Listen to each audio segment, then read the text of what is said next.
Bonjour et bienvenue sur Projet Libre. Je m'appelle Walidou, je suis tombé dans la marmite du logiciel libre il y a plus de 20 ans.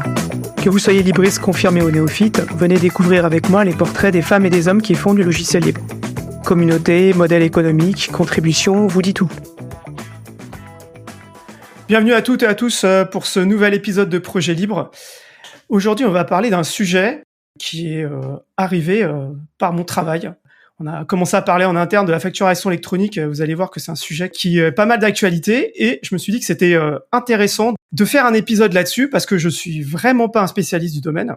Et donc, grâce à Laurent de Libar et Dora de Accrétion, aujourd'hui, j'ai avec moi 3 personnes très impliquées dans tout ce processus autour de la facturation électronique et de son impact pour les outils libres, en particulier les ERP. Donc, je suis ravi d'accueillir aujourd'hui 3 personnes.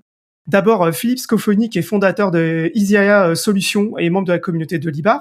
Alexis Delattre, qui est développeur Odoo chez Accrétion et membre de l'OCA, l'Odoo Community Association. Et Alexandre Spangaro, qui est expert de Libar chez Innovea Conseil et comptable, et aussi membre de la communauté de Libar. Messieurs, bienvenue sur le podcast Projet Libre. Ça me fait plaisir de vous avoir. Merci. Bonjour Walid. Merci, bonjour. Pour les auditrices et les auditeurs qui vous connaissent pas, je vais vous demander à tour de rôle de vous présenter succinctement, nous expliquer un peu qui vous êtes, dans quel projet vous êtes impliqué et pourquoi vous intervenez dans cet épisode. Commençons par Philippe, si tu veux bien te présenter, s'il te plaît. Ok, bonjour.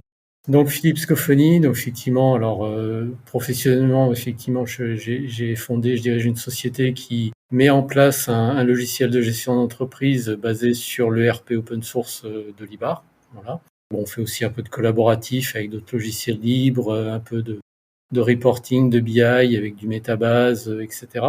Dans les autres casquettes que j'ai une casquette de président d'une association qui s'appelle PLOSRA, qui est l'association des professionnels du numérique libre en Auvergne-Rhône-Alpes. Et puis une casquette toute récente qui est celle d'une association, dont je pense dira peut-être 2 mots, qui est PDP Libre. Voilà, dont j'ai la chance aussi d'être président et voilà, qui est en lien avec cette question de facturation électronique. Eh bien, merci. Alexis, je te laisse la parole.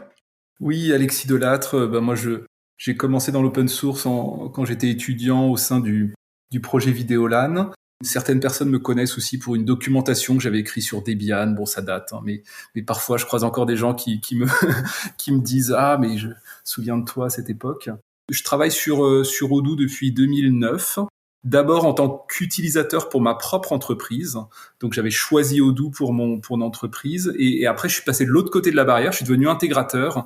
Et donc, j'ai appris le développement sur Odoo et c'est ça que je fais aujourd'hui dans mon métier. Et au sein de l'OCA, l'Odoo Community Association, je suis surtout contributeur actif sur la partie comptabilité, les à côté, la partie bancaire, facturation électronique, le sujet d'aujourd'hui, la partie douane, les spécificités françaises de la comptabilité.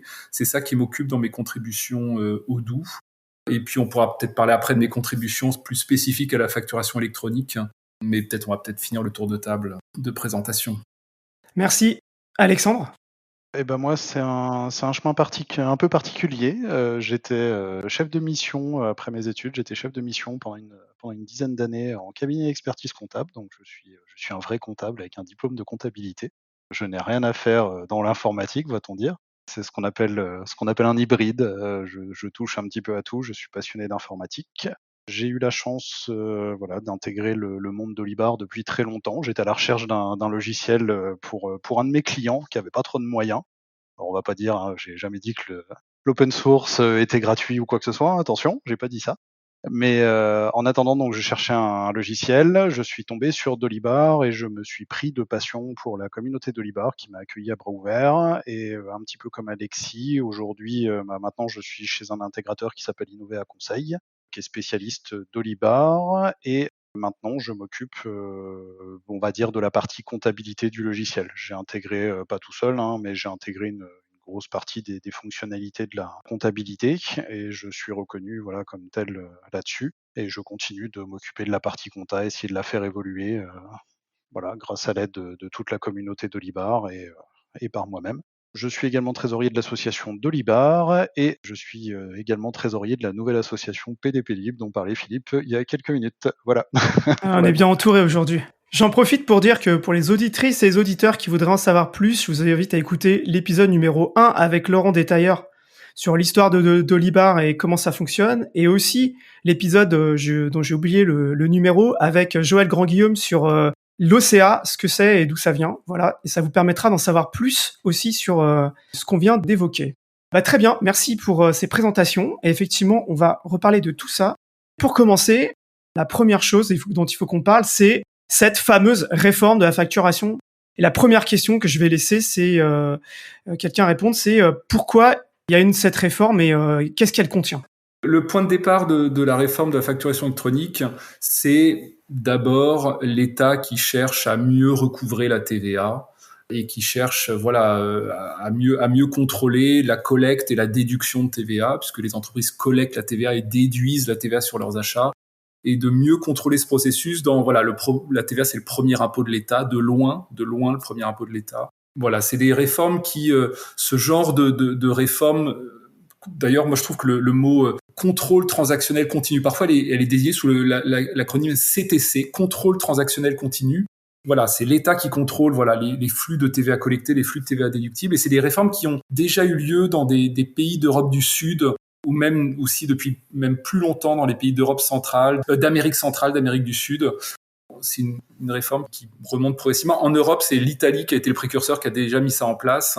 Voilà, la France qui suit, et puis d'autres pays aussi qui s'y mettent progressivement. Et on voit ce mouvement qui remonte du sud vers le nord, parce que les pays du sud, qui historiquement avaient peut-être plus de fraude à la TVA, ou s'y sont mis plus tôt, et les autres pays suivent le rythme. Donc c'est d'abord ça le chemin. Alors évidemment, c'est pas ça qui est trop mis en avant par l'État. L'État, quand on l'écoute, il met en avant le gain d'efficacité dans les échanges interentreprises, le fait qu'il va pouvoir proposer des services de pré-remplissage de la déclaration de TVA à destination des petites entreprises, un peu comme le pré-remplissage de notre déclaration de revenus, ou des choses comme ça. Mais la vraie raison, c'est quand même de mieux recouvrer la TVA. À partir de quand on commence à discuter de cette réforme ? Alors cette réforme, au tout début, à l'époque où elle était vraiment sous les radars, elle devait rentrer en vigueur en 2023, mais ça, peu de gens en entendaient parler à l'époque. Et puis ensuite, il y a eu un premier report qui a donné un calendrier en 3 étapes, échelonné entre 2024 et 2026. Et donc ce calendrier, il a été en vigueur pendant assez longtemps, et là la DGFiP était quand même déjà bien en train de communiquer sur le sujet. Et puis, à l'été 2023, juste après un remaniement ministériel, ils ont annoncé, ce calendrier était difficilement tenable parce que l'État avait commencé tardivement les développements logiciels de son côté. Et donc, le calendrier, en réalité, quand on voyait le moment où ils ont attribué le marché public de construction des briques logicielles du côté de l'État, et le moment du démarrage des bêta-tests, il y avait moins de 18 mois entre les deux, avec des énormes développements à réaliser de côté de l'État, c'était pas tenable. Et donc, juste après le remaniement ministériel de juillet 2023, donc il y a eu l'annonce d'un report, et on a connu le nouveau calendrier quelques mois plus tard, avec le calendrier actuel qui donc a un démarrage en septembre 2026, avec une généralisation de cette réforme en septembre 2027. Donc un calendrier étalé sur 1 an avec seulement 2 étapes, alors qu'il y en avait 3 dans le calendrier précédent. Et donc voilà, les deux grandes échéances, c'est aujourd'hui, septembre 2026, septembre 2027. Cette réforme, qu'est-ce qu'elle va impliquer pour les entreprises, Alexandre ? Elle va impliquer surtout à toutes les sociétés, toutes les entreprises. Vous me corrigerez, j'allais dire toutes les entreprises qui doivent répondre à la TVA. J'ai plus le terme en tête. Assujetties à la TVA. Assujetties à la TVA, merci beaucoup. Donc les auto-entrepreneurs, les micro-entreprises chez nous, en France en tout cas, vont être également touchées partiellement, je dirais. Pour celles qui dépassent peut-être certains seuils. Il faudra juste me corriger là-dessus. Alors là, je vais te corriger là-dessus. En fait, les auto-entrepreneurs, certes, ils sont en dessous du seuil. Ils ne facturent pas la TVA, ils la divisent pas non plus. C'est pas une exonération vis-à-vis de la loi, je crois. C'est ça. En fait, ils sont quand même considérés comme des assujettis, mais avec un régime d'exception. Mais ils sont quand même dans la définition des assujettis à la TVA. Ça. Et donc, ils sont pleinement concernés par cette réforme. Ils sont dans la réforme alors qu'ils ne facturent pas la TVA. Donc ça, c'est une petite subtilité. C'est bien ça. Merci beaucoup, Alexis. Du coup, toutes les sociétés toutes les entreprises, tous les types d'entreprises quasiment en France vont être touchés par cette réforme. Ça va consister à se munir d'un logiciel, parce que je connais encore des sociétés qui sont capables de faire des factures sur Canva Paint, Word et Excel.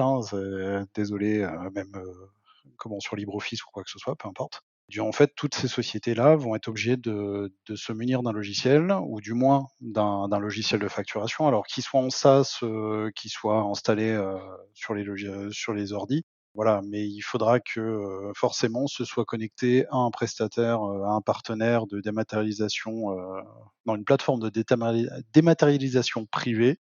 Partenaire, je vais y arriver, un PDP, ce qu'on appelle un PDP. Et donc cette réforme va imposer, voilà, de connecter pour envoyer les factures. Alors là, pour l'instant, on parle uniquement, en premier lieu, je dirais, des factures B2B, entre professionnels.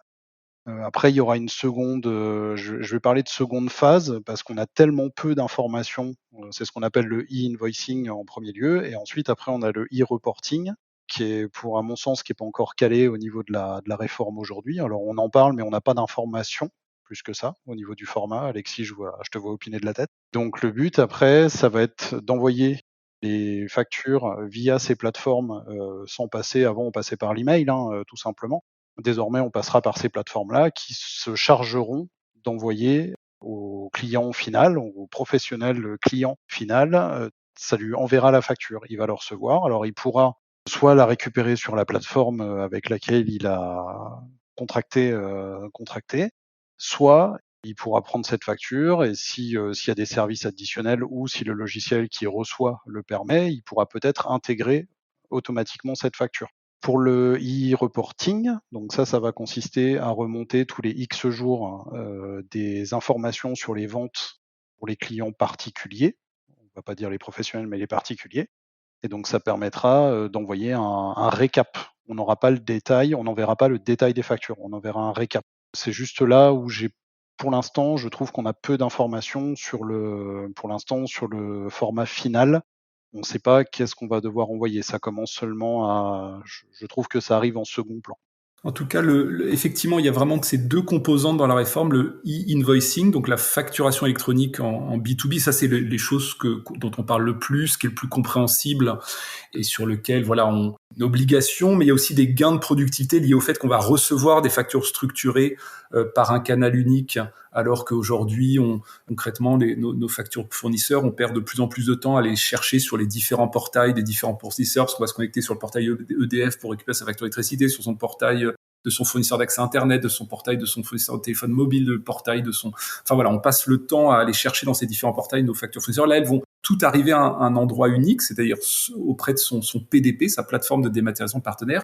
Elles vont arriver pas seulement sous une forme de ce que moi j'appelle un PDF bête, c'est-à-dire un PDF simple, sans rien, mais elles vont arriver sous une forme structurée, c'est-à-dire sous la forme d'un fichier XML ou d'un fichier PDF avec un XML à l'intérieur, et c'est ce fichier XML qu'on va pouvoir exploiter pour lire la facture de façon 100% fiable, sans recourir à des systèmes de reconnaissance de caractère. Donc ça, c'est cette partie facturation électronique qui sont généralement ce que les gens retiennent de la réforme. Et puis le deuxième, la partie cachée de l'iceberg, c'est le e-reporting. Ça, c'est la partie casse-pied. Et dans le e-reporting, c'est non seulement effectivement remonter à l'administration fiscale les ventes non B2B, donc les ventes B2C qui donnent pas lieu à émission de facture par son PDP. Mais en fait, il y a beaucoup plus que ça dans le e-reporting, parce qu'on doit aussi remonter les informations de paiement des factures en TVA sur encaissement. On doit remonter les informations de cycle de vie des factures. L'idée, c'est de partager entre clients et fournisseurs des informations sur l'avancement du traitement de la facture, de dire oui, c'est bon, je l'ai bien reçu, je l'ai bien reçu dans ma comptabilité, je l'ai approuvé, je l'ai mis en paiement, j'ai reçu l'argent, j'ai effectivement été réglé. Et de partager ces statuts de facture entre clients et fournisseurs. Donc, il y a des statuts qui sont facultatifs et des statuts qui sont obligatoires. Et notamment remonter les informations de paiement sur les factures en TVA sur encaissement, c'est obligatoire. Et dans le e-reporting, il y a aussi remonter les opérations exonérées de TVA, par exemple les ventes à l'export, les ventes en intracommunautaire envers des professionnels de l'Union européenne. On doit aussi remonter les acquisitions intracommunautaires. Donc c'est assez lourd. On remonte beaucoup de choses. En fait, on remonte toutes les informations dont l'administration a besoin pour pré-remplir la déclaration de TVA. Et comme il y a beaucoup de choses sur une déclaration de TVA, on doit remonter pas mal de choses en e-reporting. C'est sûr que cette réforme va permettre d'accentuer les contrôles normalement sur les délais de règlement. également, hein. C'est la fameuse loi LME de 2008 qui disait que si on paye au-delà d'un certain temps, voilà, il y a des amendes, il y a des intérêts. Il y avait des amendes pour les mauvais payeurs, mais ça nécessitait d'aller faire des contrôles sur place et de vérifier quand est-ce que ça avait été réellement réglé et autres. Là, ça pourrait être quasiment automatisé parce qu'on saura quand ça a été réglé, quand ça passe par les plateformes en tout cas. Philippe, est-ce que tu veux rajouter quelque chose?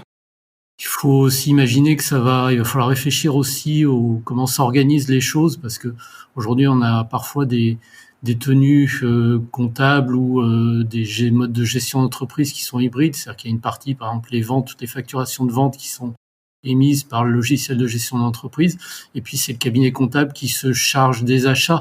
Il va falloir se poser des questions d'organisation et on va peut-être se retrouver à devoir gérer plusieurs PDP pour une même entreprise, un PDP pour envoyer ses factures, parce que je le fais depuis mon logiciel de gestion.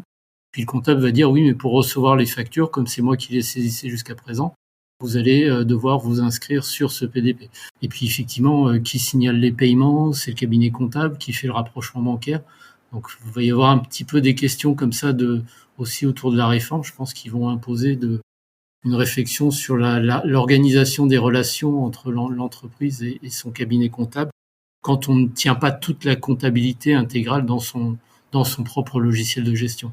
Ce qui est quand même, dans les grosses entreprises, c'est le cas. Dans les TPE, PME, c'est des fois un peu plus éclaté, on va dire, en termes de rôle. Là, il y a aussi quelque chose qu'il va falloir intégrer.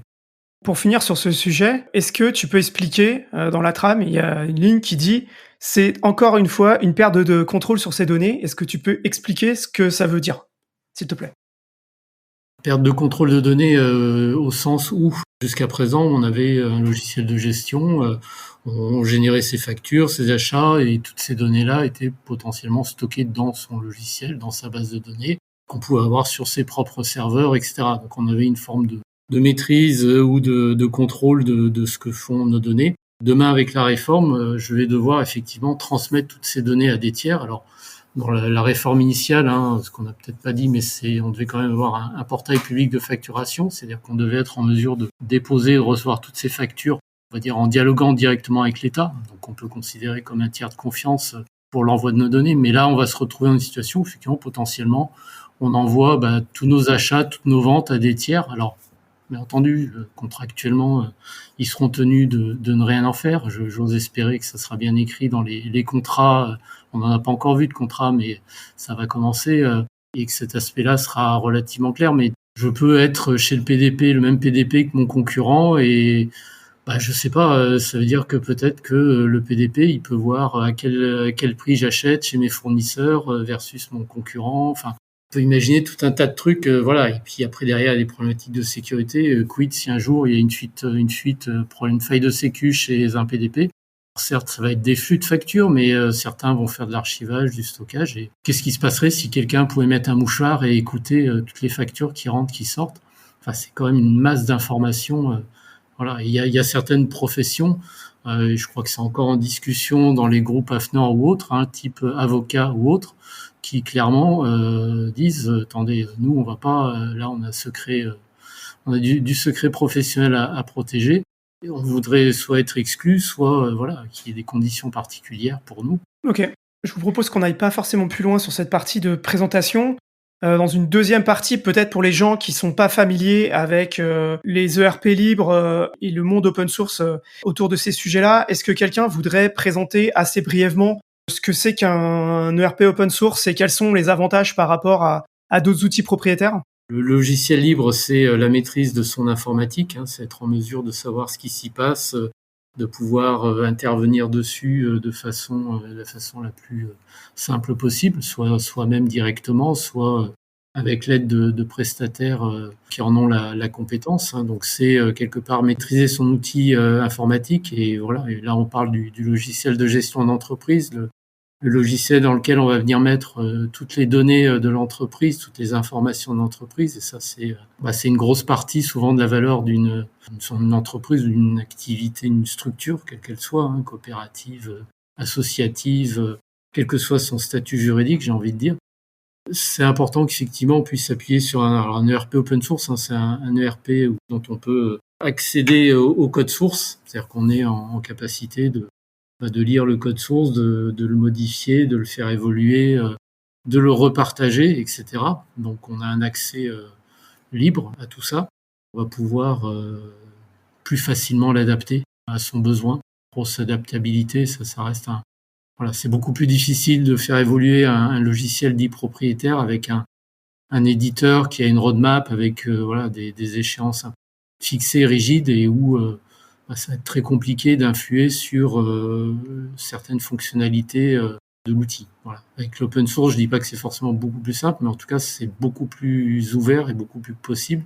Et puis, les logiciels libres, les ERP open source sont, je dirais souvent by design, évoluables, faciles à compléter, donc conçus pour être augmentés. Donc, potentiellement, voilà, on parle beaucoup de souveraineté. Souveraineté, c'est avoir le contrôle de ces outils. Et ça, les ERP open source, ça le permet, versus effectivement un outil, une plateforme en ligne, où le jour où elle s'arrête, où elle change ses conditions tarifaires, où on nous la débranche, mais on perd tout, quoi. On va prendre Dolibar et Odoo parce que les personnes autour de la table, c'est sur ces sujets que vous travaillez. Est-ce qu'il y a des défis particuliers de travailler avec des outils open source sur toutes ces problématiques réglementaires? Si on prend le cas, par exemple, d'Odoo à travers l'OCA, Alexis, est-ce qu'il y a des problématiques particulières de travailler avec un Odoo avec de l'OCA, par exemple? Moi, je pense que la difficulté, c'est qu'on ait des communautés de geeks qui aimons bien écrire du code et faire des trucs sympas au niveau du code. Et puis là, il faut se plonger dans des articles de loi, dans des spécifications très très très fonctionnelles éditées par l'administration fiscale, ou dans des domaines qui historiquement ne sont pas nos domaines d'expertise. En tout cas, c'est quand même voilà, on vient du logiciel libre qui avait des grosses parts de marché sur les systèmes d'exploitation des serveurs, les serveurs de messagerie, des choses comme ça. Puis maintenant, voilà, on est dans le monde des logiciels de gestion, et puis on va jusqu'à la partie fiscalité, et puis on rentre, on va toujours plus loin, on repousse la frontière du logiciel libre toujours plus loin. Et donc, c'est de trouver des gens qui acceptent de se plonger dans les spécifications de ces impératifs fiscaux, de ces changements réglementaires, de suivre ça parce que ça bouge. Et puis cette réforme l'a montré, parce qu'on a eu vraiment beaucoup de revirements et beaucoup de rebondissements imprévus. Et puis on n'est peut-être pas au bout de nos peines, parce que c'est pas impossible qu'il y en ait d'autres. Donc voilà, il faut qu'il y ait des gens dans des communautés plutôt passionnées de code et de geekerie, d'aller se plonger dans des spécifications fiscales et de comprendre quelque chose à tout ça. Je pense que c'est ça l'enjeu, mais après, quand on arrive à trouver des gens qui se plongent là-dedans, et ben ça permet de toujours repousser plus loin la frontière du logiciel libre. Et typiquement, là, au niveau de l'OCA, il y a d'autres personnes à part toi qui travaillent sur ces sujets-là? Pour l'instant, je pense que je suis un peu tout seul, mais disons que je suis soutenu par d'autres personnes qui font mon soutien moral et psychologique. Non, voilà.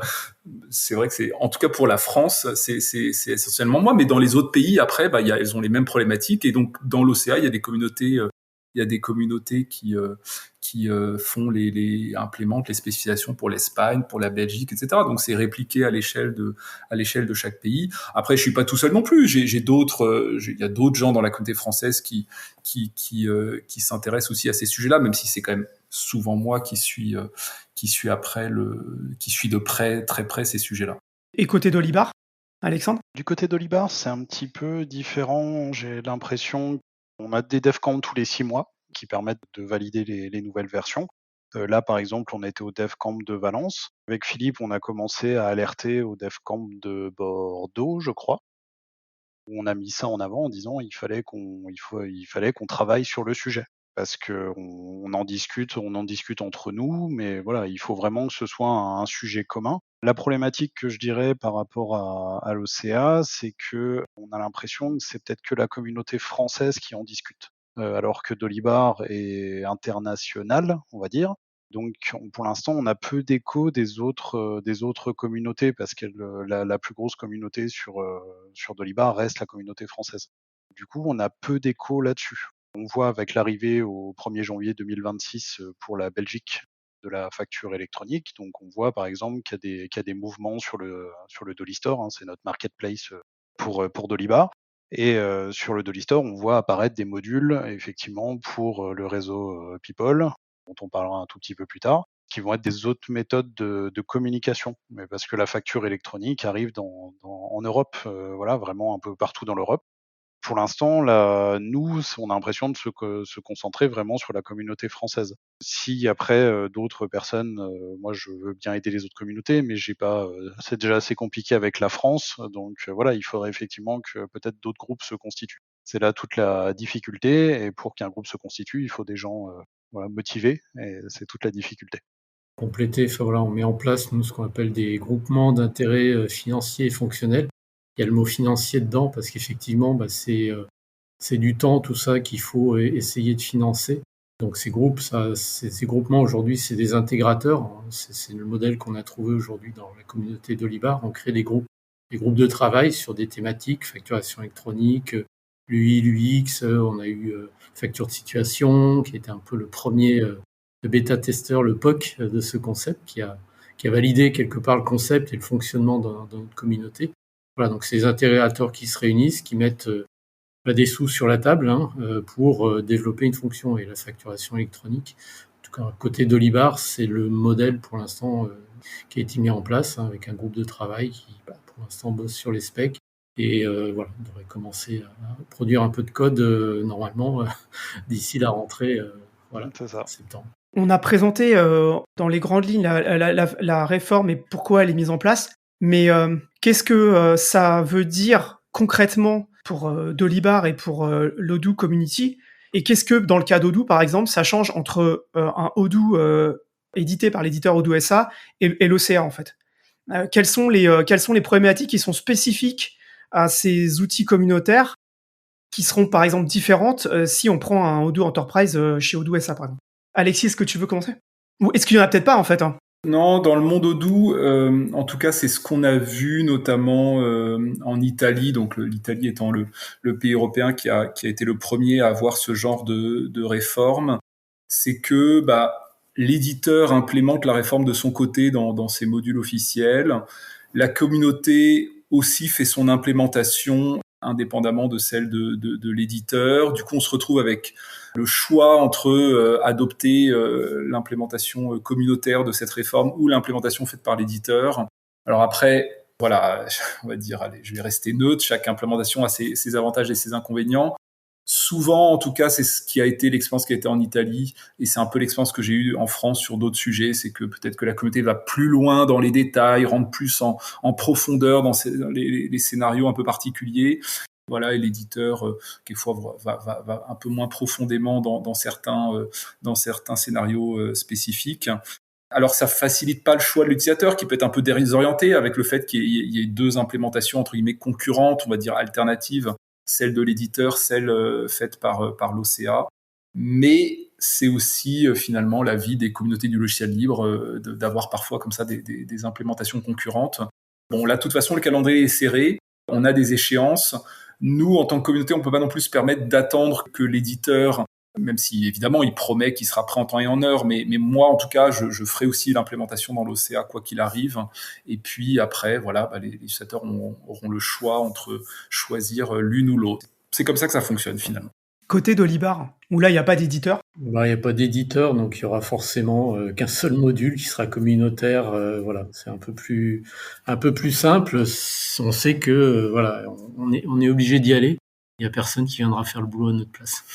C'est là toute la différence. Nous, on partira plutôt sur un module. Voilà, il y a pas d'entreprise, il n'y a pas d'éditeur qui s'occupe de ça. Donc effectivement, le but est de coder le fameux GIF dont parlait Philippe. Donc la finalité de ce groupement va être de créer un module qui permettra, on va dire multi-PDP, et qui va permettre de se connecter aux différentes plateformes.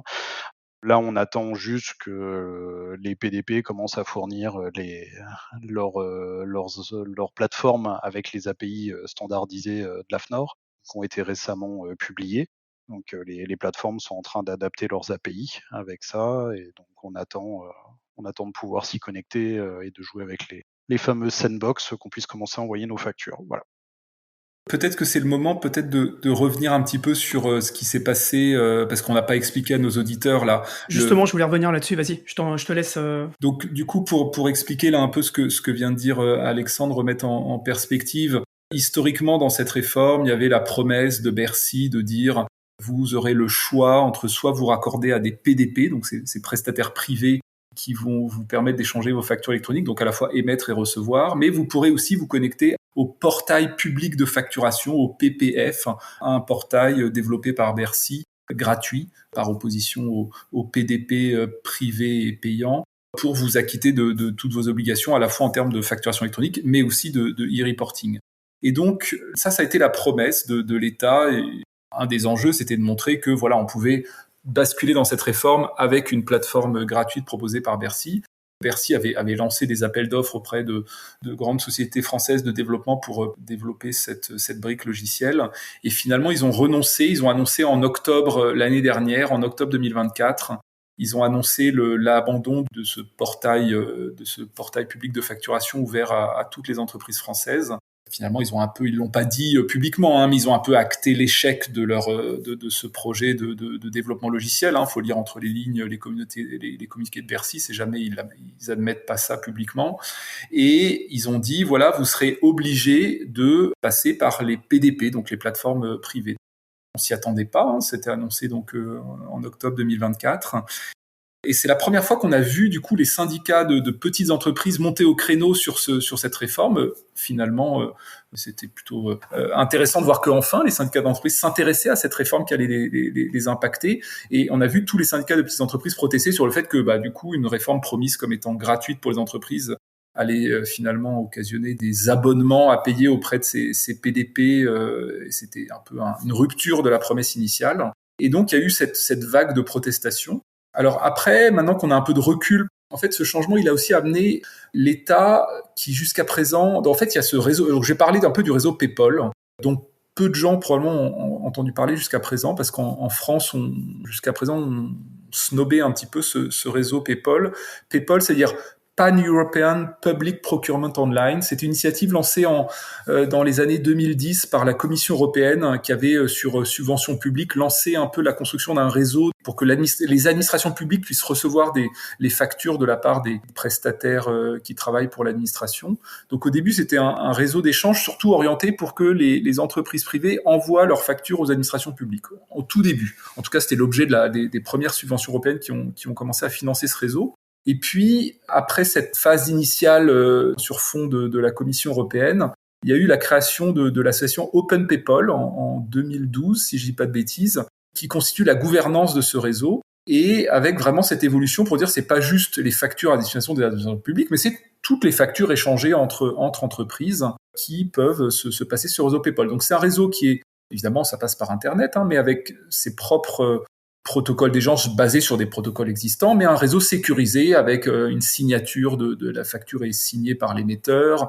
Ça doit normalement éviter l'effet du spam qu'on a dans nos emails ou des choses comme ça, le risque que soit transféré à des réseaux d'échange de factures. Et donc, l'État français qui jusqu'à présent a un peu snobé ce réseau PayPal, et là, avec l'échec du développement du portail public de facturation, ils ont orienté tout le secteur vers l'adoption du réseau PayPal en disant les prestataires privés, les PDP, s'échangeront les factures entre eux via ce réseau PayPal. C'est un peu ce qui a été acté au niveau de l'écosystème. Et donc, ce qui est intéressant, c'est ça évite de réinventer la roue. On adopte un réseau qui a fait ses preuves, qui est existant, qui est déjà pas mal utilisé, surtout en Europe du Nord, qui était un peu les premiers à adopter de façon relativement large le réseau PayPal. Voilà, donc éviter de réinventer la roue. Et puis, cette ouverture à l'international et de dire à partir du moment où les PDP se connectent et s'échangent les factures entre eux via le réseau PayPal, c'est aussi la possibilité de dire si j'ai une facture à envoyer à un client, par exemple dans l'Union européenne, dans l'hypothèse où l'entreprise destinatrice serait elle-même raccordée au réseau PayPal, de pouvoir l'envoyer via son PDP jusqu'au destinataire dans un autre pays. Donc ça ouvre une réforme qui était franco-française, s'ouvre un petit peu sur l'international avec ce réseau.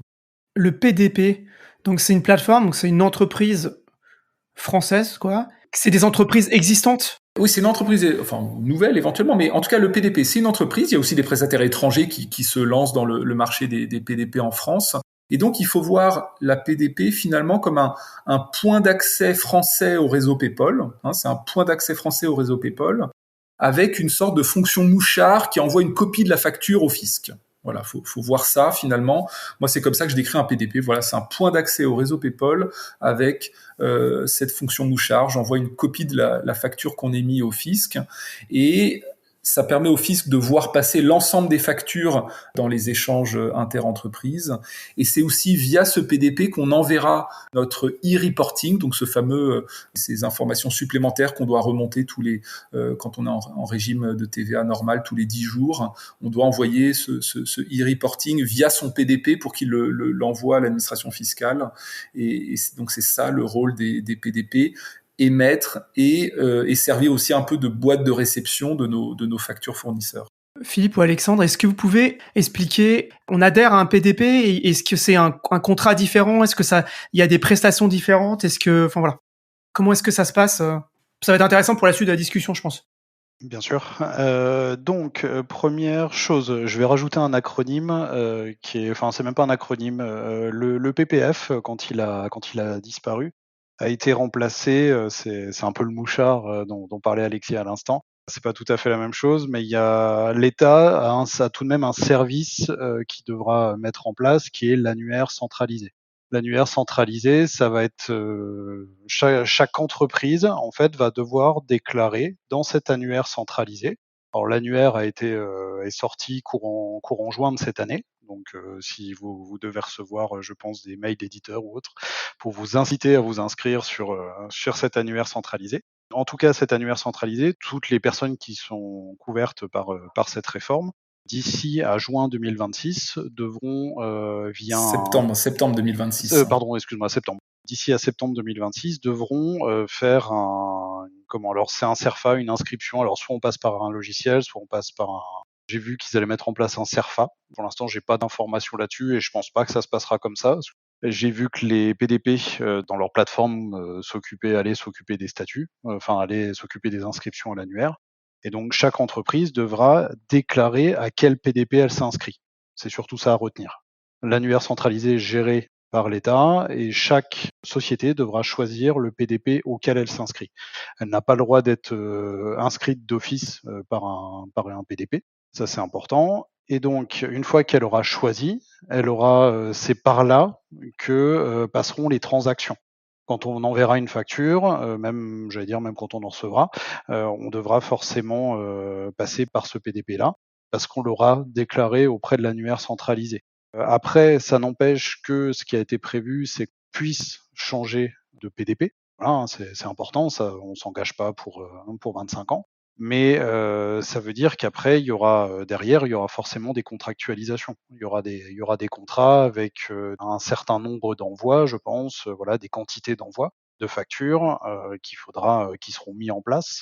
Et potentiellement, il y aura peut-être des périodes d'engagement. Ça, je ne peux pas le dire. Nous, on commence à voir apparaître sur les tarifs qui ont été proposés par certains PDP, on voit des périodes d'engagement qui ont été proposées. Un PDP, c'est juste pour te couper. Oui, un PDP, c'est quoi? C'est une entreprise qui fait PDP, ou par exemple c'est un éditeur qui a ce service-là supplémentaire? Ça correspond à quoi un PDP? Ça, c'est un peu de tout, Walid. C'est soit des nouveaux entrants et on a possibilité de s'inscrire en tant que PDP. Pour être PDP, alors il faut être Secnum Cloud. Donc au niveau de l'infrastructure, il faut être Secnum Cloud. Donc ça demande déjà, il faut être ISO 27001, si je me trompe pas.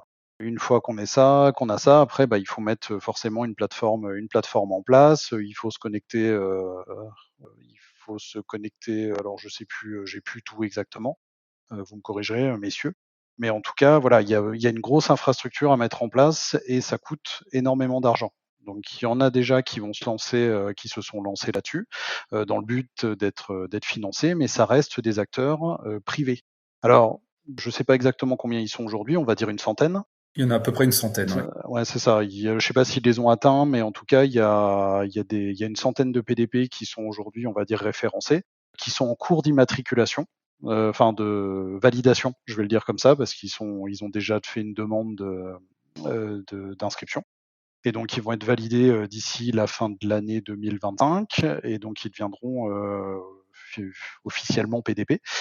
En attendant, ce sont des plateformes de dématérialisation partenaires, le fameux PDP, Et donc ces plateformes, dont le but, ça va être de faire passer un maximum de factures par eux, bien sûr pour rentabiliser leur modèle, on s'en doute.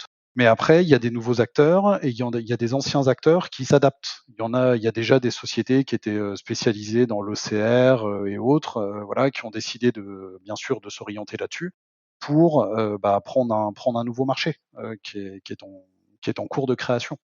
Dans la centaine de PDP qui sont faut bien redire, je pense que les PDP, il faut être immatriculé par Bercy, hein, et donc c'est Bercy qui publie la liste des PDP qu'elle a immatriculés. Il y en a qui sont en train de constituer leur dossier, qui vont être immatriculés dans les mois qui viennent, mais à la fin quand même, le PDP qu'on doit choisir, il doit être sur la liste officielle de Bercy. Et l'autre chose que je voulais dire, c'est parmi la centaine de PDP qu'il y a aujourd'hui, on trouve des acteurs historiques du monde de la facturation électronique, il y a des nouveaux acteurs, parfois des gens des éditeurs logiciels de gestion comme Sage ou comme Cegid qui se disent tiens, moi je vais me montrer ma propre PDP. Donc on peut supposer que leurs services de PDP sont réservés à leurs clients qui utilisent leur logiciel et qui vont pas ouvrir leur service aux autres logiciels. Il y a des PDP qui au contraire se montent indépendamment de tout éditeur pour essayer de séduire un maximum d'éditeurs pour se raccorder à eux. On voit certaines grandes entreprises qui montent leur PDP a priori uniquement pour leurs besoins propres, qui vont pas commercialiser leurs services. On voit des entreprises vraiment du monde de la facturation électronique, par exemple des entreprises qui opéraient les réseaux Edifact et qui se disent moi je suis déjà au milieu des flux dans des industries automobiles, dans des industries de grande distribution où je vois passer des flux Edifact de commandes, de factures, et je vais proposer à mes clients de garder ce réseau-là et moi je vais envoyer la copie des factures au fisc dans le format attendu et faire les conversions de format pour pouvoir dialoguer avec toutes les entreprises françaises. Il y a différents acteurs. Et donc, même s'il y a une centaine de PDP immatriculés aujourd'hui, en fait, des PDP qui proposent publiquement leurs services à toutes les entreprises, en fait, c'est un nombre plus restreint de quelques dizaines qui vraiment sont susceptibles de proposer leurs services à n'importe quelle entreprise. Alexandre, tu voulais compléter ? C'est exactement ce que vient de dire Alexis. On parlait, il y a des PDP qui ne proposeront pas leurs services. C'est vraiment pour des besoins internes. Je pense notamment, on a vu dans la liste, on peut voir le groupement Leclerc. Je sais même pas s'il n'y a pas Lidl ou quelque chose comme ça. C'est vraiment pour des besoins internes. Il y a des PDP qui vont se concentrer sur vendre leurs services, et il y en a d'autres, ça va être on a eu des annonces comme quoi ça allait être gratuit, mais c'est des éditeurs logiciels et en fait ils vont proposer ça sur leur logiciel à eux, tout simplement. Odoo, elle va pas essayer d'être devenir PDP ? C'est ce que Fabien Pinkers, le fondateur d'Odoo, a annoncé sur LinkedIn dans une petite vidéo qu'il a envoyée ou un petit message qu'il a envoyé sur LinkedIn il y a environ 2 mois de mémoire. Ils ont dit qu'ils allaient devenir eux-mêmes PDP et que en parallèle, s'ils n'étaient pas prêts à temps, ils travaillaient aussi avec des PDP existants pour proposer, pour passer peut-être au début ou en attendant d'être totalement prêts ils étudiaient toutes les opportunités, mais c'est ce que Fabien Pinkers a dit dans un message sur LinkedIn. Ok. Moi, je voulais juste peut-être rajouter un petit point que Alexandre a abordé, c'est en fait donc avec l'abandon du portail public de facturation, donc toutes les entreprises vont choisir des PDP. Ça fait 4,5 millions d'entreprises françaises assujetties à la TVA qui doivent se choisir un PDP. Ça, c'est un des enjeux qui est sorti assez rapidement quand Bercy a renoncé à proposer le portail public de facturation, c'est de se dire, ok, on a un peu une jungle de PDP, une centaine de PDP qui nous sont proposés. Si chaque PDP a sa propre API, nous, on va implémenter l'API d'un PDP, et puis le jour où on veut en choisir un autre, il faut réimplémenter l'API. Et c'est pas juste une API, parce qu'en fait, il y a beaucoup, beaucoup d'échanges. Il y a des requêtes pour consulter l'annuaire, les requêtes pour envoyer les factures, pour recevoir les factures, pour envoyer le reporting, pour envoyer les informations de paiement. Il y a beaucoup, c'est pas juste un appel d'API. On parle de beaucoup de requêtes différentes à envoyer pour beaucoup de choses différentes. Si chaque PDP a sa propre API, le coût de changer de PDP va être élevé. Et quand le coût de changement de PDP est élevé, évidemment, la concurrence ne fonctionne pas très bien et donc les prix restent élevés. Par exemple, le coût pour changer de banque pour une entreprise, même pour un particulier, mais on va parler des entreprises, le coût de changer de banque, forcément quand on change de banque, on change d'IBAN, il faut tous les prélèvements automatiques, tous les machins, c'est un boulot qui est assez rébarbatif et donc c'est casse-pied de changer de banque et donc on le fait pas très souvent et donc les prix restent un petit peu élevés parce que les banques savent bien que c'est compliqué de changer de banque. Et donc là, c'est un message qui a été entendu par Bercy, qui a mobilisé l'écosystème avec ce travail fait en partenariat avec l'AFNOR pour proposer une API standardisée. Donc maintenant, on appelle ça l'API AFNOR. Il n'y a pas d'obligation réglementaire pour l'instant de la part des PDP d'implémenter l'API d'AFNOR, mais tous les PDP avec lesquels on parle, moi, tous ceux avec lesquels j'ai eu l'occasion de parler m'ont promis qu'ils allaient implémenter l'API AFNOR. Et donc, c'est la promesse de, a priori, pouvoir changer et passer d'un PDP à l'autre relativement facilement grâce à cette standardisation des API des PDP. Donc ça, c'est une bonne nouvelle de ces derniers mois, c'est que ce projet d'API standard AFNOR est sur de très bons rails et les spécifications ont été publiées il y a un mois ou il y a 1 ou 2 mois, oui. Maintenant, il y a un sujet qui serait intéressant d'aborder, c'est tout ce travail que vous faites là. C'est du temps, c'est des discussions, c'est du travail, ça coûte de l'argent. Comment est-ce que vous financez en fait ce temps? Voilà, on peut commencer par Alexis. Toi, c'est toi en tant que personne qui fait ça. Est-ce que tu as de l'argent particulier pour travailler là-dessus ou est-ce que tu prends sur ton temps pour le faire? Moi, je pense que c'est plusieurs mois de travail d'implémenter cette réforme. C'est pas des jours ou des semaines. Ça se compte en mois de travail pour implémenter la totalité, c'est-à-dire la partie e-invoicing, mais aussi e-reporting. Encore une fois, Tu veux dire de développer et de tester le module? De développer et tester, d'implémenter ce module dans l'OCA. Je pense que ça se compte clairement en mois de travail. Faut pas négliger le travail à réaliser. Et donc, pour ça, bon, on n'a pas bouclé le financement, etc. Mais ce qu'on envisage, c'est à la fois des ressources, nous, d'accrétion, donc l'entreprise pour laquelle je travaille, qui vont être mises là-dessus, aidées par peut-être des financements de la part de nos propres clients déjà, qui sont évidemment tous concernés par ça et qui vont nous aider à financer ce travail. Et il se trouve que moi, depuis 4 ans maintenant, j'ai lancé une offre de service à destination de mes confrères. Donc mes confrères intégrateurs français, donc j'ai une quinzaine d'intégrateurs qui ont souscrit à cette offre de service. En fait, comme je maintiens beaucoup de modules dans la localisation française, dans toute cette partie comptabilité, etc., historiquement, j'avais pas mal d'intégrateurs qui me faisaient travailler en me disant « Ah tiens Alexis, il y a un de tes modules là dont j'ai besoin sur telle version, allez, je te paye 1 ou 2 journées pour que tu me portes le module sur la nouvelle version, j'en ai besoin pour un de mes clients, etc. » Donc j'avais comme ça pas mal d'intégrateurs qui faisaient appel à moi sur des petites missions ponctuelles, surtout pour porter des modules ou ajouter des fonctionnalités sur un module existant en disant c'est toi qui l'as développé, donc ce sera plus rapide que nous à le développer. Et donc j'avais comme ça pas mal d'intégrateurs français qui me faisaient travailler. Je suis revenu voir ces intégrateurs-là en proposant un peu un package que je leur fais payer chaque année. Alors évidemment, ils sont libres d'y souscrire ou pas, mais j'ai une quinzaine d'intégrateurs qui ont souscrit et donc ça me donne un peu un budget chaque année pour financer des développements. Alors déjà pour maintenir l'existant, parce qu'il y a un maintien d'existant avec Odoo qui évolue très vite avec une nouvelle version qui sort chaque année. Il faut que tous ces modules soient disponibles sur les nouvelles versions sous peine un peu de mourir ou d'être mis sur le côté. Enfin voilà, cette année, l'année prochaine, le gros de ce budget va être dédié à ce gros chantier de réforme de la facture électronique. Donc c'est ça, c'est les intégrateurs qui financent. Je pensais aussi ça dans le monde d'Olibar. C'est les intégrateurs qui financent avec de l'argent qui provient de leurs clients, directement ou indirectement. C'est comme ça que ça va se passer. En tout L'OCA n'a pas vocation à mettre de l'argent sur la table.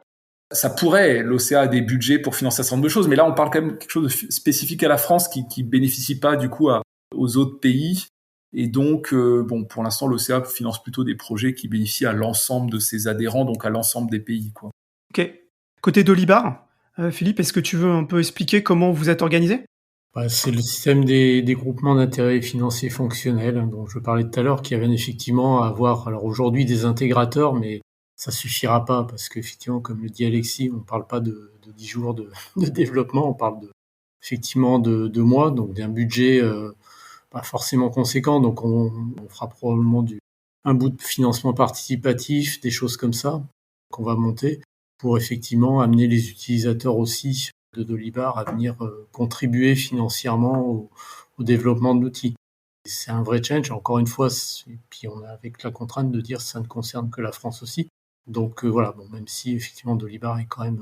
Il y a une grosse communauté française donc, sur laquelle on peut s'appuyer, mais ça va être, je pense, du financement intégrateur plus une contribution qu'on ira chercher, solliciter auprès de nos utilisateurs / clients. Moi, je voulais juste rajouter un point, alors qui n'a rien à voir avec ce podcast, qu'on pourrait d'ailleurs aborder dans un autre podcast.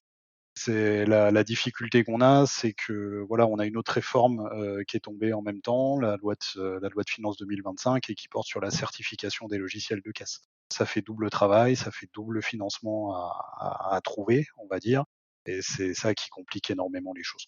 Ça, c'est clair que d'avoir ces deux échéances qui arrivent, qui se percutent en termes de calendrier, ça, c'est vraiment pas sympa parce que c'est dans les deux cas des gros budgets, des grosses contraintes. Et donc, de la part du législateur, d'avoir fait tomber ça en même temps, ça, c'est vraiment pas sympa. Mais ça impacte tout le monde, pas forcément que le logiciel libre. Oui, ça impacte tout le monde, c'est sûr. Mais bon, voilà, les acteurs, voilà, ont pas les mêmes moyens que des gros éditeurs propriétaires pour qui c'est les budgets de R&D se comptent en millions d'euros. Nous, c'est pas l'unité dans laquelle on compte nos budgets de R&D. Pas encore. Où est-ce que vous en êtes de vos différentes discussions? Puisque là, ce que je comprends, c'est qu'il va falloir donc développer un module, certainement choisir un ou des PDP, avec qui certainement peut-être que vous discutez déjà. Où est-ce que vous en êtes de vos réflexions et du travail à l'heure actuelle? On peut commencer par Dolibar. Où est-ce que vous en êtes? Dolibar, le DevCamp de Valence qui avait lieu courant juin a permis de valider un petit peu les discussions qui sont en cours. On avait même un PDP qui était directement présent durant le DevCamp. Le premier avec qui on avait discuté. Il y en a d'autres qui potentiellement commencent vu qu'on communique, on commence à communiquer sur les réseaux pour rassurer les utilisateurs déjà de Dolibar pour commencer. Parce que ce que je disais tout à l'heure, vu que l'annuaire centralisé a ouvert au mois de juin, là c'est au niveau communication, tous les PDP, tous les éditeurs de logiciels communiquent en disant attention, votre logiciel va plus être compatible, etc. Alors, ce que je souhaite dire, c'est non, en tout cas pour Dolibar, on fera le nécessaire, on y sera dans les temps. C'est juste qu'il faut patienter et ne surtout pas s'inquiéter. Tout sera fait et il y aura des communications officielles qui seront lancées durant le 4e trimestre 2025.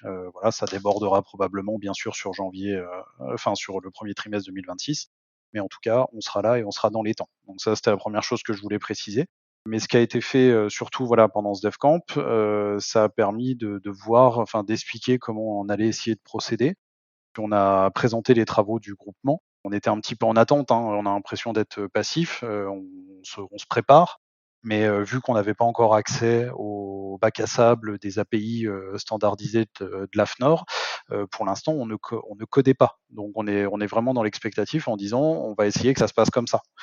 Et c'est toute la difficulté, mais au final, ce qui a été fait, c'est que le groupement, en tout cas du côté de Libar, va dès la rentrée se mettre à coder avec l'argent qu'on avait déjà réuni auparavant, de par les nombreux intégrateurs d'Olibar et les preferred partners d'Olibar. Et du coup, ce qu'on va faire, on va proposer un module multi, pour l'instant, moi personnellement j'appelle multi-PDP. Et donc le but, c'est d'avoir un module spécialisé, maintenu par Dolibar en tout cas, là où se trouve le RP, mais ce sera un module qui sera indépendant. Parce qu'on ne veut pas que ce soit un module qui soit raccroché dans le corps de Dolibar. On doit pouvoir le mettre à jour assez rapidement. Et donc, s'il y aurait vraiment une équipe de maintenance là-dessus, le but du module, c'est qu'il soit mis à jour assez rapidement s'il y a des changements, s'il y a des trucs à adapter. On ne veut pas qu'il y ait besoin de faire une mise à jour de Dolibar à côté. Ça va vraiment être un module externe, sachant qu'on a une autre problématique, bien sûr, c'est que Dolibar étant international, c'est un module qui concernera que la France, principalement, dans un premier temps en tout cas. On voulait pas le mettre dans le corps et que ce soit proposé à tout le monde, parce qu'il n'y avait pas d'intérêt. Mais après, la principale difficulté, c'est au-delà du code, ça va être bien sûr de communiquer et d'être le plus clair possible devant, je dirais, l'agressivité de certains autres éditeurs de logiciels. Même les experts comptables, essayent déjà de se renseigner là-dessus, de pousser certains clients à s'enregistrer sur leur PDP, parce que dans chaque cabinet, par exemple, il y a un éditeur forcément qui est présent. En général, il y en a qu'un. Et donc, tous les éditeurs forcent même le milieu de l'expertise comptable, ils forcent à empiler un maximum de clients pour s'inscrire sur le PDP, quoi. Donc voilà, nous les discussions, en tout cas au niveau de la communauté d'Olibar, Philippe, si tu veux rajouter quelque chose, mais en tout cas, tout est en cours et ça va encore en prendre un petit peu de temps, et donc tout s'étalera sur le 4e trimestre 2025, voire premier trimestre 2026. D'un point de vue pratique, on a effectivement un premier PDP qui nous ouvre des accès du coup à ces API normalisées. Voilà, ça nous engage pas plus loin avec eux, ça nous permet, nous, de commencer à travailler. Et c'est pas un choix arrêté pour l'instant. Mais le but, par contre, nous, ça va vraiment être, on ne travaillera que sur les API normalisées. Pas prévu d'implémenter les API d'un PDP en particulier. Après, le Dolly Store faisant notre marketplace de modules, peut-être que des PDP proposeront des modules pour eux. Là, on ne sait pas, hein, c'est ouvert. Voilà, on est dans le monde du libre. S'ils souhaitent proposer un module qui ne communique qu'avec leur service, ils pourront le faire. Voilà, mais nous, bien sûr, on mettra plus au niveau de la communauté d'Olibar, forcément, on mettra plus en avant les modules multi-connectés et surtout qui seront mis à jour constamment par la communauté. Et Alexis, du côté de l'OCR, où est-ce que tu en es?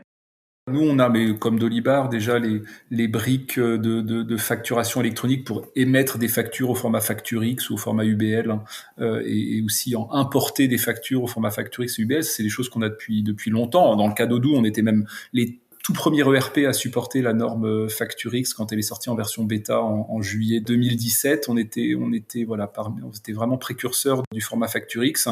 Et donc, on est à peu près dans le même tempo, c'est-à-dire que on attendait pouvoir faire des choses concrètement avec un annuaire en production et des spécifications qui maintenant sont finalisées. Elles ont encore rechangé avec l'abandon du portail public de facturation. Donc il y a eu des gros changements dans les spécifications en décembre à la suite de ce gros revirement de Bercy. Et donc le but, c'est de travailler là sur le 3e, 4e trimestre pour être prêt début 2026 pour commencer à faire des bêta-tests et quoi qu'il arrive, être prêt en septembre 2026 pour le démarrage de la réforme.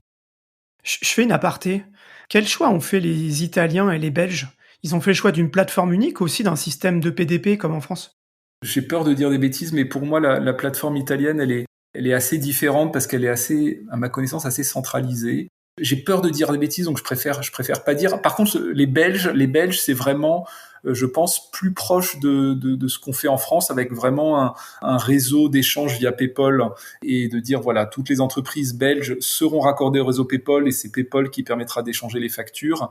Et je suppose qu'ils ont le même mécanisme où le point d'accès PayPal envoie une copie à l'administration fiscale. En tout cas, je pense que la réforme en Belgique, elle va être assez proche de ce qui va se faire en France avec PayPal au centre. Et a priori, ils vont commencer avant nous, puisque, d'après ce que je comprends, ça devrait démarrer en janvier 2026. Alexandre? Je voulais dire, nous, on était sur un modèle en Y, en quelque sorte, où il y avait un PDP. Là, si vous tapez modèle Y sur un moteur de recherche, vous trouverez sûrement un schéma qui sera assez équivoque.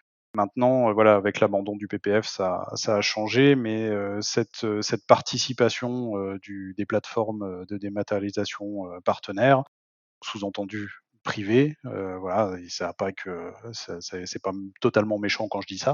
C'est a priori un modèle franco-français.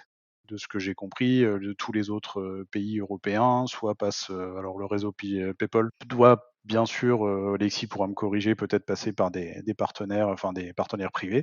Mais en attendant, il y a toujours voilà l'État qui est pas loin et qui met toujours quelque chose pour raccrocher ces données, de manière à ce qu'ils servent et qu'ils puissent travailler. C'est vrai que l'abandon du PPF a été un gros coup et ça a changé quand même pas mal de choses, parce que même nous, dans la communauté d'Olibar, on avait commencé à travailler dessus. Et tout d'un coup, voilà, on a l'impression d'abandonner quelques mois de travail quand ils ont abandonné le portail public de facturation. C'était assez dommage. Pour autant, voilà, ça aurait été un portail qui aurait été assez semblable pour ceux qui connaissent au portail Chorus. Après, c'est pareil, pour l'instant, on a parlé que des professionnels, on n'a pas encore parlé du gouvernement. Ça fait pas partie de la réforme jusqu'à présent. Mais voilà. En tout cas, dans la mauvaise nouvelle de l'abandon du PPF qu'on a vraiment pris sur le moment comme une mauvaise nouvelle, la bonne chose, c'était l'adoption de PayPal, et puis surtout aussi le fait qu'on est sur quelque chose avec PayPal de plus décentralisé, parce que finalement, ce portail public de facturation, on pouvait s'attendre à ce qu'il capte une grosse partie des utilisateurs attirés par l'aspect gratuit du portail public de facturation, et que quid le jour où ce portail public est en panne, si les 2/3 des entreprises sont raccordées à ce portail public et que c'est leur canal pour émettre et recevoir des factures. Le jour où il y a une panne sur le PPF, on pouvait être un peu inquiet. Vraiment cet aspect single point of failure, comme on dit dans le métier. Et donc là, avec cette nouvelle architecture où tout le monde doit passer par son PDP avec PayPal au milieu, on voit quelque chose de plus décentralisé. Donc, a priori, pas de single point of failure, à condition qu'il n'y ait pas un PDP qui se mette à dominer le marché parce qu'il aurait une énorme part de marché qui deviendrait du coup à lui tout seul un single point of failure. Mais ça, c'est à nous en tant que clients de pas tous choisir le même PDP pour pas recréer un single point of failure qui aurait été celui du portail public. Voilà, si les entreprises se répartissent bien entre de nombreux acteurs, ça va réduire cet effet de qu'est-ce qui se passe ce jour où il y a un PDP qui est en panne. Il n'y a pas eu de discussion pour faire un PDP libre? Si, j'avais lancé quand l'annonce du PPF est tombée, moi j'avais lancé ça sur LinkedIn. Alors, dans les faits, il y a eu quelques discussions sur le sujet derrière, hein. Bon, ça, on l'a dit tout à l'heure, il y a des contraintes techniques au niveau de l'infrastructure, d'ISO 27001, mais ça encore, on avait dans le groupement qui a réfléchi au sujet, des gens qui pouvaient faire. Mais c'était surtout le coût de financement de cette plateforme qui reste relativement élevé. Et ça, c'est un truc, je trouve ça un peu fou. Finalement, on a développé 90 fois la même chose. Enfin, je caricature, mais pas loin. Le coût général, le coût global de la réforme électronique au niveau français, il est quand même, avec le modèle choisi, je trouve probablement démesuré. Je sais pas si, je doute que tous ceux qui ont développé des plateformes rentrent dans leurs frais. Entre ceux qui n'ouvriront pas, ceux qui se feront racheter, on va avoir pendant, je pense, plusieurs années, beaucoup de mouvements autour de ces plateformes, à mon avis. Donc voilà, on avait évoqué ça. Pour l'instant, on en est resté. C'est le but de l'association dont je parlais tout au début, la PDP Libre. On en est resté. Alors, ça va aller à l'encontre de ce que dit Alexis, parce qu'effectivement, l'idée, c'est de se regrouper pour négocier des tarifs de gros auprès d'un PDP. Faire une centrale d'achat quelque part. Alors bon, on prendra pas tout le marché français. Hein, Non, c'est ça. Ce sera juste les acteurs des ERP libres. Ça va. Il n'y a pas de risque de créer à nous-mêmes un single point of failure. Il n'y a pas de risque. Normalement, je pense pas. Mais ceci dit, il y a pas que on a aussi des plateformes SaaS propriétaires qui sont dans le groupement. Mais l'idée, c'est surtout essayer que cette réforme, elle coûte le moins cher possible aux assujettis, à ceux qui auront l'obligation de la respecter. Donc voilà, c'est le premier objectif. Et puis, même si on avait lancé des appels de pied un peu j'avais essayé via des structures comme le TOSIT ou autres, qui regroupent des grosses entreprises du CAC 40 qui aiment a priori l'open source, lancé quelques appels de pied en disant mais les gros, la Orange, SNCF et compagnie, comment vous allez faire?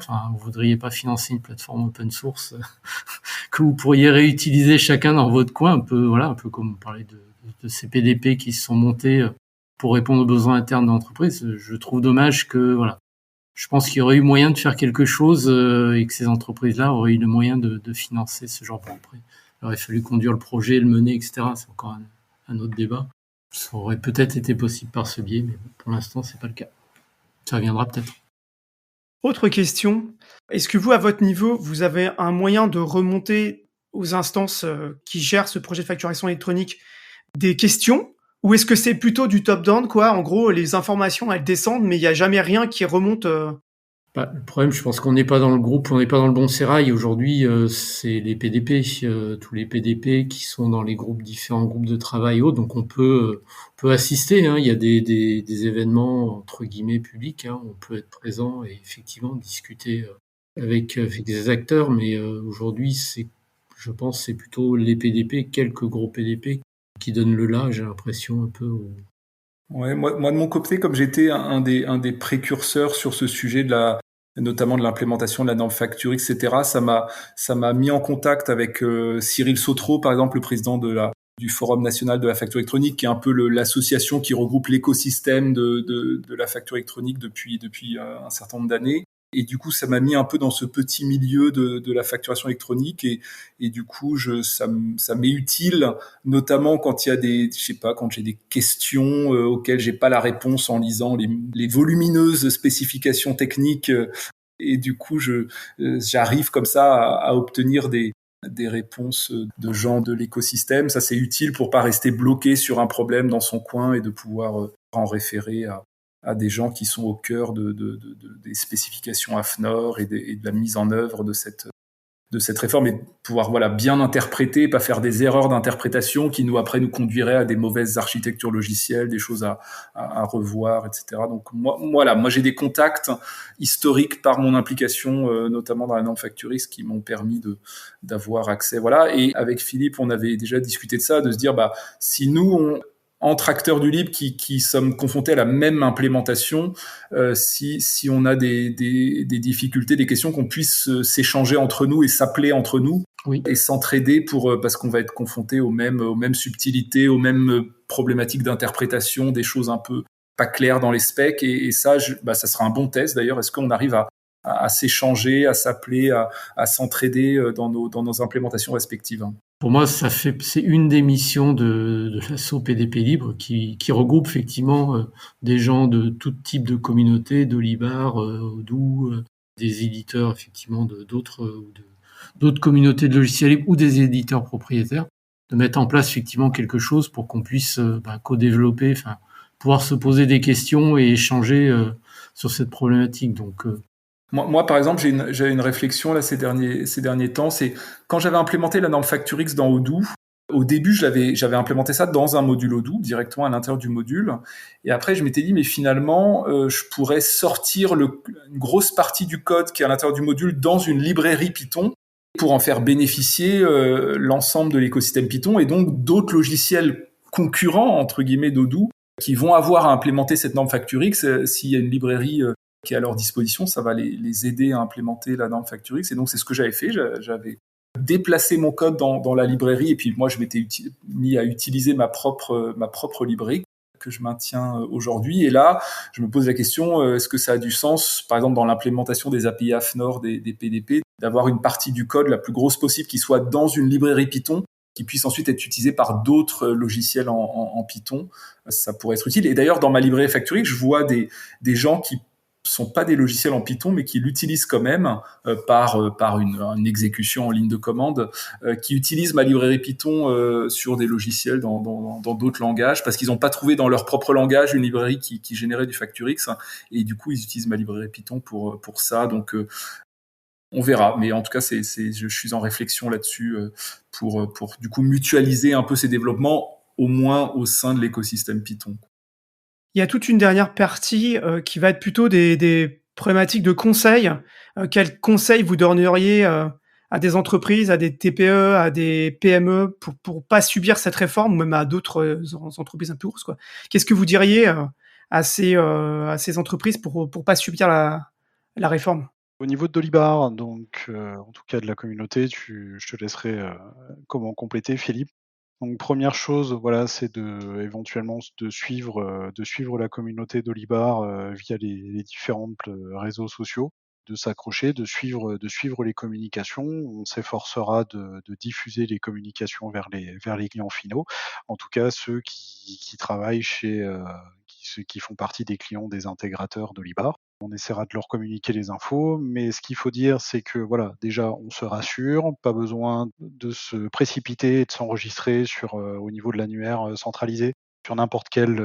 Alors PDP, je viens d'apprendre aujourd'hui que c'est plus un PDP. Maintenant, on va parler de plateforme agréée. Ça vient de sortir aujourd'hui. Donc, plus besoin de s'enregistrer sur une plateforme agréée via l'annuaire centralisé. Pas besoin de se précipiter. Il faut attendre. Voilà, attendez fin d'année, début d'année. De toute façon, quand le module sera disponible, on préconisera peut-être quelques PDP à utiliser au début, et puis ensuite le but ce sera d'élargir la liste. Une chose qu'il faudra faire, Philippe, on rajoutera là-dessus, c'est bien sûr de vérifier ces données. Il faudra bien sûr vérifier voilà, si ces fiches sont bien remplies, si les sirènes sont bien remplies.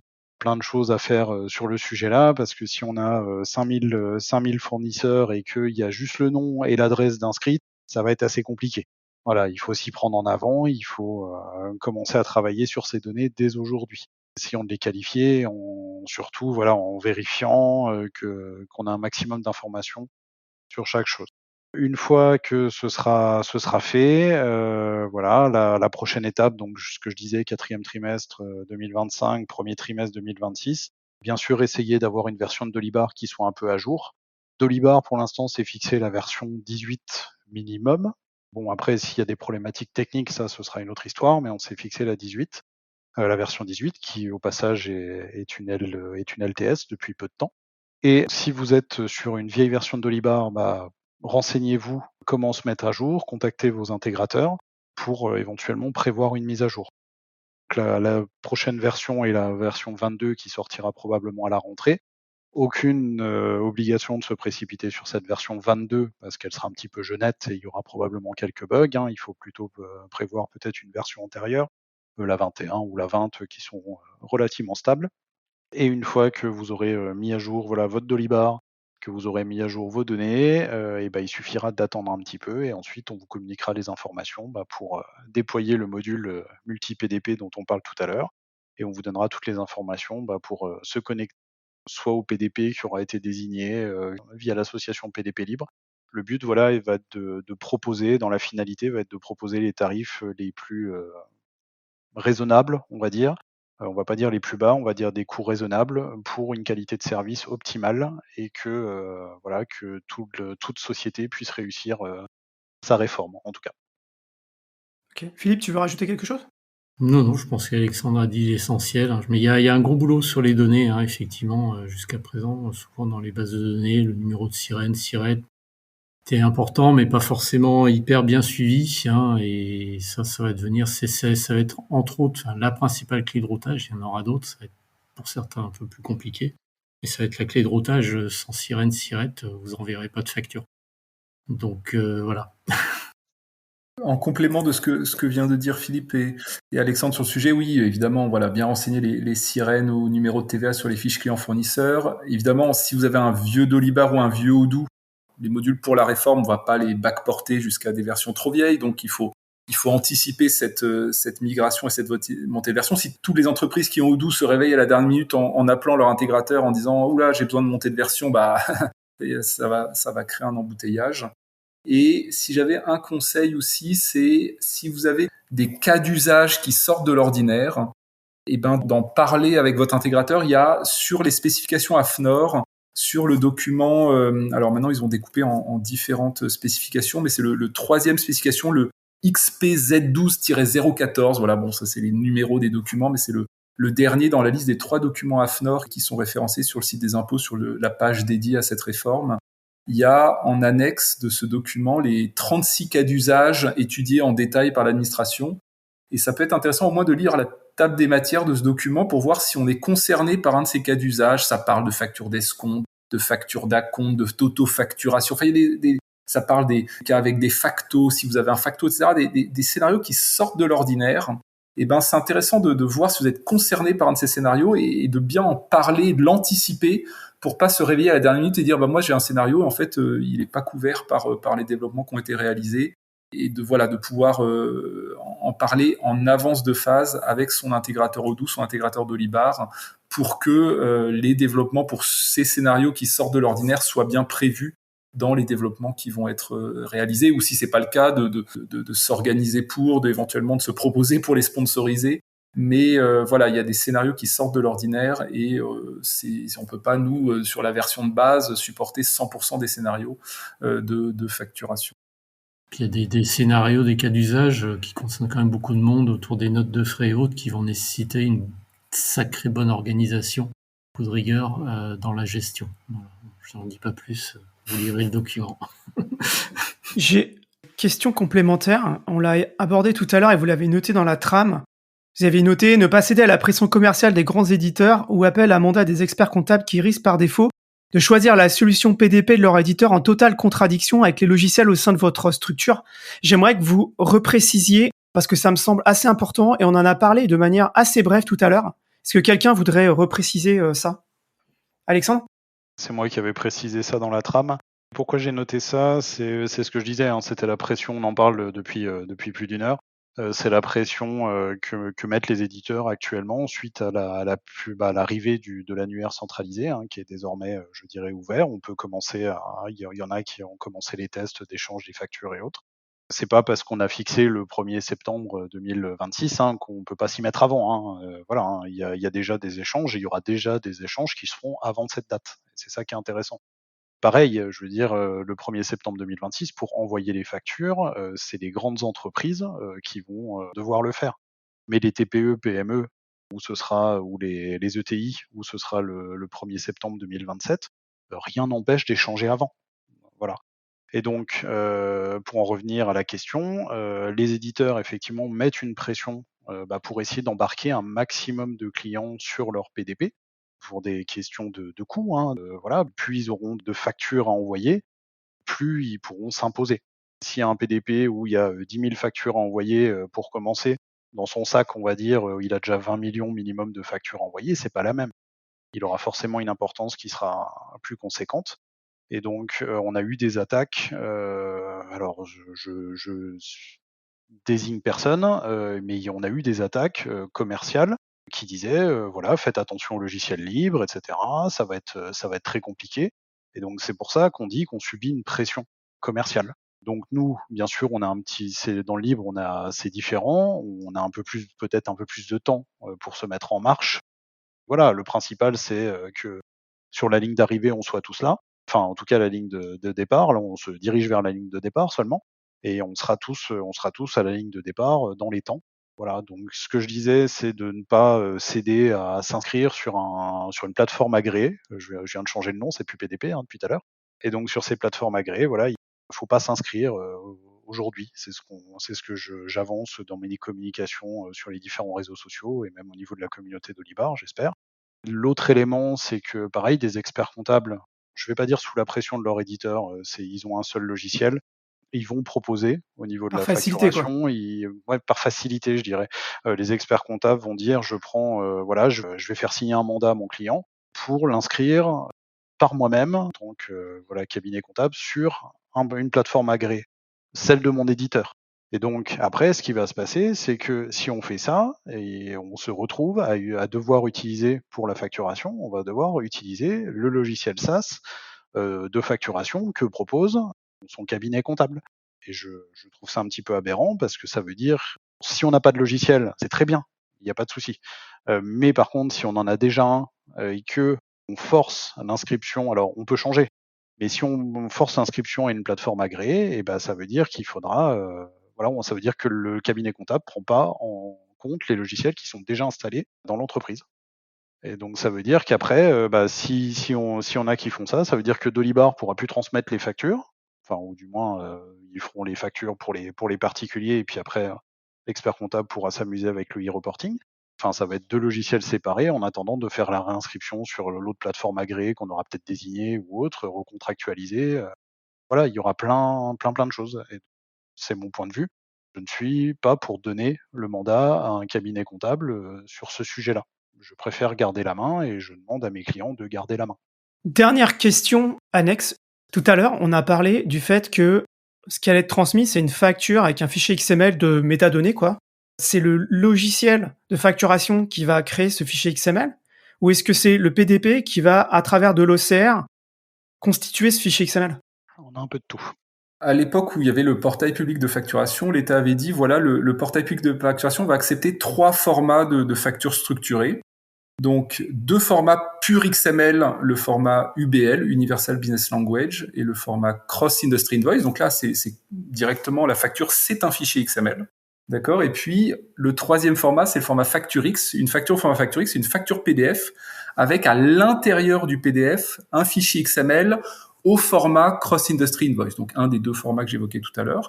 Et donc, c'était les 3 formats acceptés par le PPF. Et maintenant que le PPF a disparu, l'État dit, moi, c'est les 3 formats que j'accepte quand le PDP va m'envoyer une copie de la facture, cette fameuse fonction mouchard du PDP, de la plateforme agréée qui envoie une copie de la facture à l'administration. L'administration, elle en attend la facture sur un de ces 3 formats-là.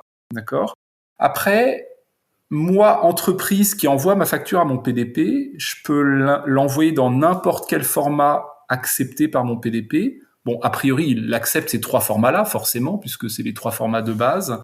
Mais le PDP peut accepter d'autres formats et il s'occupe lui-même de faire la conversion derrière. Et donc, après, si vous lui envoyez un PDF simple sans XML à l'intérieur, en supposant qu'il soit capable d'accepter ce format-là, ça veut dire qu'il va passer dans un OCR, etc. Le problème des OCR, c'est que c'est jamais fiable à 100%.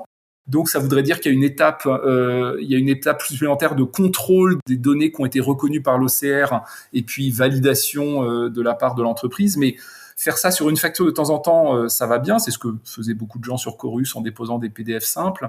Mais là, quand ça concerne 100% de ces factures, quand on a un peu de volume, c'est beaucoup trop chronophage. Et donc, le but, c'est quand même d'éviter de passer par cette étape d'OCR sur le portail de son PDP, mais d'envoyer dans un des formats qui soit directement reconnu. Donc, a priori, un de ces 3 formats-là. Après, voilà, il y a des gens qui émettaient en Edifact, etc. Si leur PDP va accepter a priori ces formats, et eux, le PDP fera la conversion dans un des 3 formats acceptés par la DGFiP pour cette fonction d'envoi de la copie de la facture à l'administration fiscale. Je vais juste rajouter une toute petite information pour compléter ce que dit Alexis. Donc il y a les 3 formats et on constate là avec les premiers accès au sandbox que certains PDP, par exemple, on n'aura pas forcément besoin de leur envoyer directement du FactureX du format. J'ai constaté que certains PDP, en fait, on va leur envoyer l'info via API et en fait après ils vont constituer le fichier aussi. J'ai vu cette forme-là. Après, pour ensuite la communiquer, suivre le protocole, on va envoyer la donnée et ils vont constituer par eux-mêmes les fichiers. On va pas aller beaucoup plus loin sur ce sujet-là. Je vais vous proposer à chacun de faire un mot de la fin avant qu'on se quitte. Si vous avez une information, un message à faire passer. Alexandre, est-ce que tu veux commencer ? Merci déjà à tous pour cette écoute. Merci à tous, Walid, Alexis et Philippe. Toujours un plaisir de discuter avec vous. Je pense qu'on pourra faire un 2e épisode dans pas longtemps. Le sujet est vaste et varié. Voilà. Bon, le mot de la fin, inscrivez-vous, suivez la communauté d'Olibar, bon, bien sûr pour ceux qui sont équipés de Dolibar, et n'hésitez pas à vous renseigner, on va dire esprit critique, voilà, renseignez-vous, et puis on va faire le maximum au niveau de la communauté d'Olibar pour vraiment vous donner un maximum de renseignements pour que cette réforme se passe dans les meilleures conditions. Philippe ? Non, un peu le même message, hein, effectivement, soyez à l'écoute parce qu'on vous sollicitera en tant qu'utilisateur probablement pour nous aider à financer tout ça, parce que comme on le disait, c'est quand même énormément de boulot et on n'a pas des modèles économiques dans le logiciel libre qui sont forcément hyper adaptés pour faire face à ces grosses contraintes réglementaires. Et puis comme on le disait, c'est pas la seule actuellement. Voilà, mais bon, en tout cas, on est là, on va se mobiliser on est mobilisé et ça va avancer. Merci Philippe. Alexis, ton mot de la fin ? Oui, en mot de la fin, on sera en rendez-vous. C'est un gros chantier. C'est probablement la plus grosse réforme dans le domaine comptable depuis ces 30 dernières années. Hein. Dans toutes les réformes qu'on a passées, que ce soit le CEPA, le FEC, Chorus, etc. Là, celle-là, elle concerne vraiment toutes les factures. C'est la plus grosse réforme, je pense, dans le monde de la comptabilité sur ces 30 dernières années. Donc, faut rester en veille. Il y a eu beaucoup de rebondissements au cours de ces dernières années sur cette réforme. On n'est pas à l'abri qu'avec les instabilités gouvernementales qu'il y ait des nouveaux rebondissements. On espère qu'il n'y en aura pas, mais on n'est pas à l'abri. Donc, faut rester en veille et bien dialoguer avec son intégrateur Odoo, son intégrateur Dolibar, son intégrateur d'une manière générale pour faire les bons choix et surveiller ça de près. Merci à toi pour ton accueil et pour ce podcast sur le sujet de la réforme de la facture électronique. Merci à vous. Je pense que ça va intéresser tout le monde finalement, et que ça m'intéressait qu'on tourne ça du côté des ERP libres pour voir un petit peu quels étaient les défis, les discussions, comment tout le monde s'adaptait à tout ça. Donc merci beaucoup d'avoir pris du temps pour expliquer où est-ce qu'on en est. Pour les auditrices et les auditeurs, comme d'habitude, je pense que vous pouvez faire tourner cet épisode, vous pouvez le commenter, vous pouvez aussi nous dire où est-ce que vous en êtes, vous, par rapport à vos propres réflexions. Je vous invite bien entendu à suivre les travaux de Dolibar et de l'OCA sur ce sujet-là. Et puis, si ça vous a plu, peut-être qu'on fera d'autres épisodes dans le même genre. Merci beaucoup à toutes et à tous, et à bientôt pour un prochain épisode. Merci à tous.